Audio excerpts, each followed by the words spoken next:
everyone, my name is Evan and I like to make stop-motion dinosaurs and monsters. And during this YouTube video today, I'm proud to say we'll be finishing off Shin Godzilla today, I do say.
On this movie monster project today, we have a lot of crafting to do, I say. And as I sculpt and paint away at Shin Godzilla today, we'll be discussing the 8 forms of this kaiju, I do say. For the abrupt ending of Shin Godzilla with a creature that showed so much promise for total annihilation, the audience was left for an itch for more. The movie was made in unofficial protest towards the slow reaction in regards to the Fukushima nuclear disaster, focused again on Godzilla emerging from the ocean to destroy Japan, and this time it was a completely different take on the kaiju. Shin Godzilla himself was evolution incarnate. He was supposedly an ancient sea life form that was exposed to radiation and radioactive waste dumped by the United States, and he kept on evolving until he became a 118.5 meter tall kaiju. So according to the art of Shin Godzilla as well as several other official publications, the 4th form was merely just the beginning.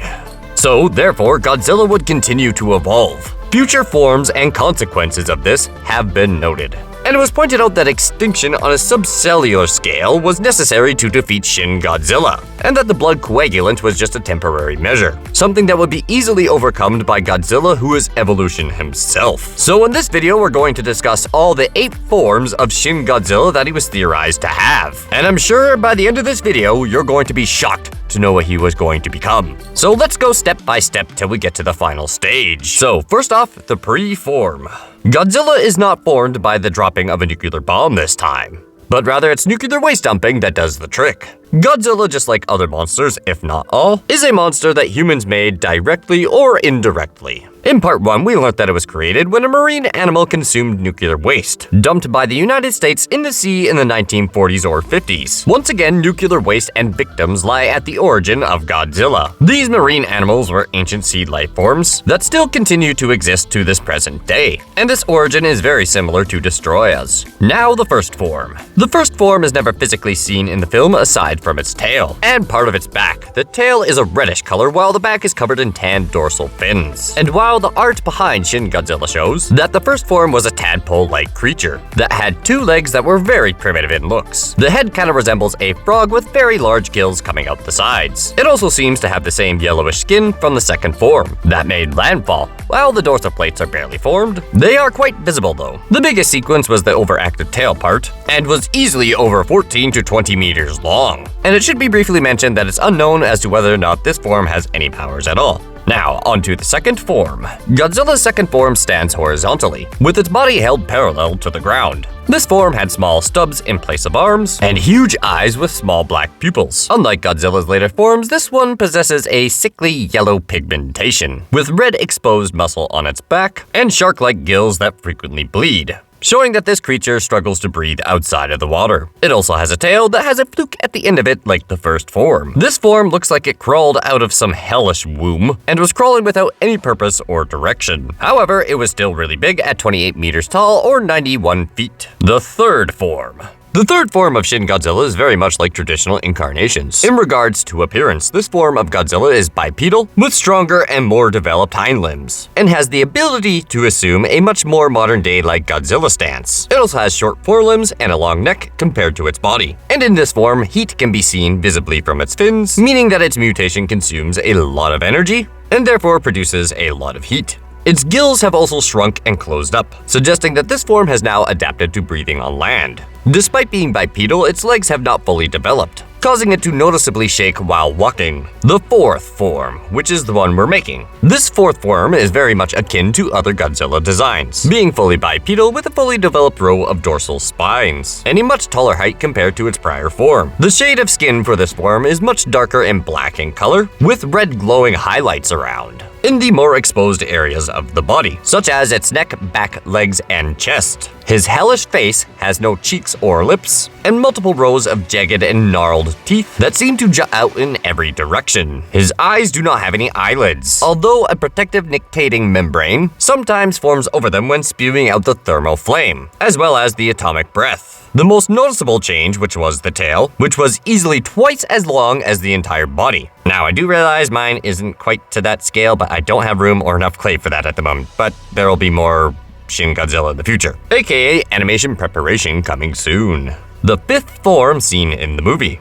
After being forcibly fed with blood coagulant, Shin Godzilla went into an inanimate stage in which his entire body shuts down. But to fight humans, he must evolve to become like them. And hence Godzilla's fifth form takes on an eerily human-like shape, with Godzilla-like dorsal plates running up their spines. And models for the evolution showed that they lacked eyes, despite the original concept art actually possessing them. And a large divide runs down their cranium. Like its predecessor's form, the humanoid forms, they are slightly muscular but appear to be very emaciated, with a large hole present in their chest, which kind of makes them look like deadly zombie kaijus. Shameless plug there as well. Now, the proposed fifth form. The concept art of Shin Godzilla, as well as other publications, this movie monster was going to acquire the capability of flight, apparently. Perhaps with wings or shooting his atomic breath and propelling himself like a rocket. Who knows? I mean, that's been done before. He was also proposed to go with self-division without limits, to eventually cover the entire planet. And with his divided forms, he may shrink in size and form a legion, becoming immune to the blood coagulant plan, as well as lose sensitivity to pain and emotions, and would be capable of regenerating an entire new Godzilla from the smallest of fragments from his body if he was ever defeated or a part of him got blown off. So essentially, the evolutionary strategy was to become a swarm species of smaller Godzillas and take over the entire world. Interestingly, it was revealed in 2012 that a memo named Shin Godzilla was left by Ishiro Honda. He was planning on creating a Godzilla that would self-divide and coalesce enemies and grow larger. There is a deleted scene within the film that features a slightly different take on Godzilla's adaptation as well as mutation. And I'm just gonna sum things up briefly here because I covered this in part 2, so if you want a more in-depth version of this deleted scene, be sure to check that out if you haven't already, after you finish part 3, obviously. So essentially, they find a biomass that's been blown off the monster, and this biomass started developing eyes and teeth, which would eventually form probably an entire new Shin Godzilla. But the creators of the film thought this idea would be too disturbing. The sixth form. In this other form that never made it to the big screen, Godzilla was planned to overcome the requirements for air and water to survive. Since that we all know that Godzilla was born from radiation, he will evolve to an extent that he will achieve self-energy production, and will have more than likely in this state achieve limitless nuclear fusion, and thus overcome any energy problems. However, there is still the factor of consuming hydrogen for fusion. Other plans for him, along with having energy independence, he would transform into a Lovecraftian entity that would eventually lose all of his organs and become a fleshy mass with no indescribable parts. And during this stage, he will eventually invade outer space and onto other planets, spreading his form of life throughout the universe. Now, the seventh form. As he continues to expand and evolve to survive the conditions of outer space, he will become a hive mind. and know everything that is happening around. He would be able to survive any type and all type of harsh environments, on all types of planets, and space objects. But the strangest feature of this evolution is that he will be able to synthesize any material and elements out of will to form out of nowhere. And also due to this, he will be able to generate and contain a small universe inside his own body. But even this will have an end. But as his evolution and purpose is to never cease to exist, he will overcome this with Stage 8. The 8th and final form. The 8th and final form of Shin Godzilla is planned and theorized to transist physical form, and essentially reaching a certain level of God. And with this, he will obtain immortality. Not the vampire kind of immortality, but the omnipotent and omniscient and godlike immortality, is that he is only present in his own universe, and everything that is in it is a part of him. He would become the Lovecraftian entity called Azdoth, a giant slumbering god, in which everything that exists is because of his dreams. In his final form, he will be the ultimate stage of life itself, and create and destroy new life as he so pleases. So that concludes the 8 forms of Shin Godzilla today. I hope you enjoyed this video, I do say. If you did, be sure to smash that like button as hard as a kaiju today, because this Godzilla took about a month to make, you could say. So your support is highly appreciated today. So subscribe if you're new today and share with your monster-loving friends, I say. Or the 8th form of Shin Godzilla might just, well, wish you away. And I'll briefly mention the next video is going to be an animation preparation, where I'm going to be restoring all my Godzillas in preparation for a Godzilla zombie dinosaur war. With that being said, be sure to make a suggestion in the comments below on what monster you would like to see next. I basically run a point system, and well, more comments for more monsters or dinosaurs means more likely that that project's going to be in the future. So once again, I want to thank you all for your support. It means the world to me because there's a lot of work and time and effort that goes into making these kaijus. At any rate, I will leave you to the rest of the glamour shots of Shin Godzilla. Enjoy!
Hey, thanks for sticking around to the very end of the video. Be sure to leave a like if you enjoyed the content, comment below what you think, share with your friends, and perhaps consider subscribing if you're new. Anyway, that's it from me. Till next time, take it easy.